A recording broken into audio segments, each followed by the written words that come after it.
Welcome back to Ask Allison. Here's today's question. What self-defeating patterns do you see in people who are starting their practices?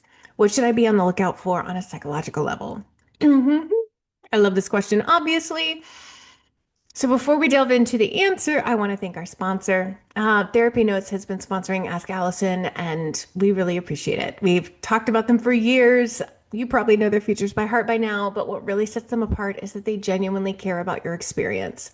It's not just about troubleshooting, they actively implement user suggested features like therapy search, secure messaging, their new AI notes, real time insurance checks. Everyone at Therapy Notes believes in the product and they want you to love it too. Plus, they're independently owned, which means no venture capital and no pressure to prioritize investors over customers. This independence allows them to keep prices fair, focus on innovation, and prioritize customer experience. With over 100,000 therapists already on board, they've proven you don't have to compromise success for quality. If you're ready to see for yourself, try Therapy Notes free for 2 months with the code ABUNDANT at therapynotes.com. All right, so as a therapist, we're going to assume that we have pretty good insight, right? We've been trained to reflect, to notice our thoughts and feelings, to help others do the same. You've probably experienced some major self growth in your personal life. But what happens when you start your own business, specifically if you're a private practice owner and entrepreneur? You're going to get hit with some uncomfortable truths about yourself, truths that can feel vulnerable and even messy.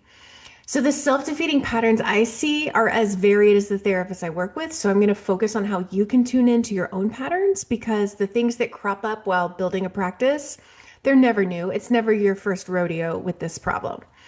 When I first started my practice, I thought I knew exactly who I was. I mean, I had a solid sense of my values, my mission, my approach to therapy. I had great self awareness, right? But going into business for myself taught me like a whole new level of that. It's kind of like you've been living in a house with some hidden rooms, and one day you open a door and there's this whole new room, this whole new part of you didn't know existed. Sometimes it's like being immersed in a therapy session with your exes and your family and every person you've ever felt self conscious around. It's awkward. But if you're feeling these things like the self doubt, the discomfort, the moments where you feel like you're really not good enough, I want to tell you that you're doing it right. Those moments of self doubt and vulnerability, they're a sign that you're growing. Growth is uncomfortable, it's messy, it's totally normal. Here's what I've noticed over the years. As we build our businesses and we expand into new roles, we come to face with our patterns, those subconscious ways of reacting and coping when we feel stressed or overwhelmed or insecure. You might find yourself acting in ways that seem completely out of character, but in reality, these are deep-rooted patterns that you've had for years, and that's okay. That's what's important is that you recognize them and you act accordingly. I've got a pattern too. When I am passionate about something, when I'm really excited about a project or an idea, I go full steam ahead, which sounds really great on the surface. I get super focused, I'm all in, but then I forget to take breaks. I forget to rest. I forget that I had to pee an hour ago. And when I do this, especially over time, of course I'm going to hit a wall really hard. It's like the moment that you're driving and the gas light turns on, except I keep going until the car literally stops. And that's burnout. When I don't take care of myself, when I don't take time to recharge, that wall is inevitable. And it is covered in tears and frustration and sometimes a good bit of martyrdom. Maybe that sounds familiar to you. But the good news is it's avoidable. So, like over time, I learned that I had to consciously schedule self care into my schedule.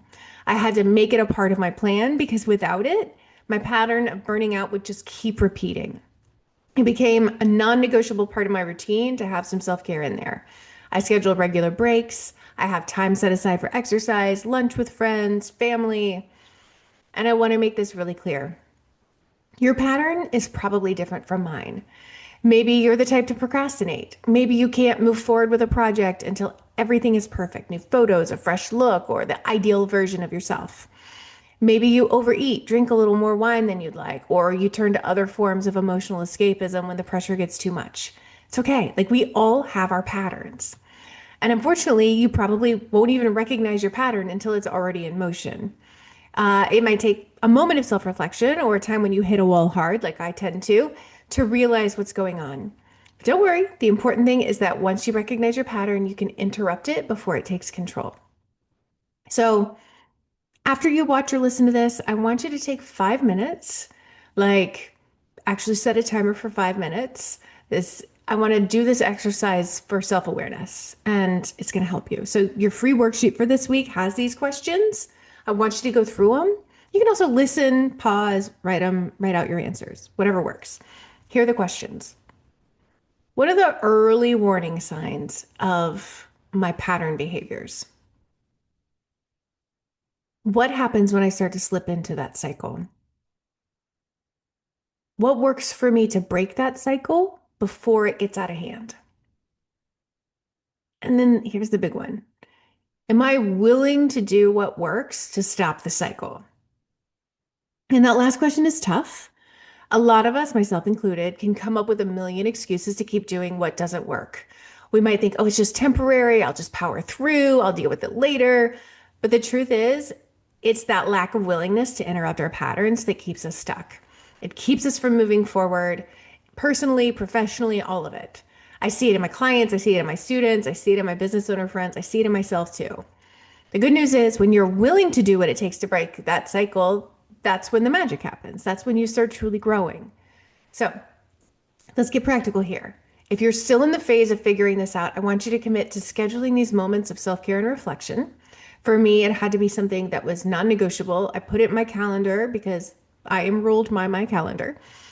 If it's taking a walk, journaling, just sitting still for a few minutes, find what works for you, but don't leave it to chance. Being an entrepreneur takes resilience, and part of that resilience is knowing when to rest, when to ask for support, when to pull back so that you can continue showing up as the best version of yourself. These questions are written down for you in our free worksheet this week. You can just DM me the word sheets if you are seeing this in social, and you can just click the link if you're hitting the show notes in the podcast. I'll send you this week's worksheet along with a link to all the worksheets in the series. And these are designed to help you break through cycles, build a stronger, more balanced foundation for your business. All right. Thanks for joining me today. I will see you soon.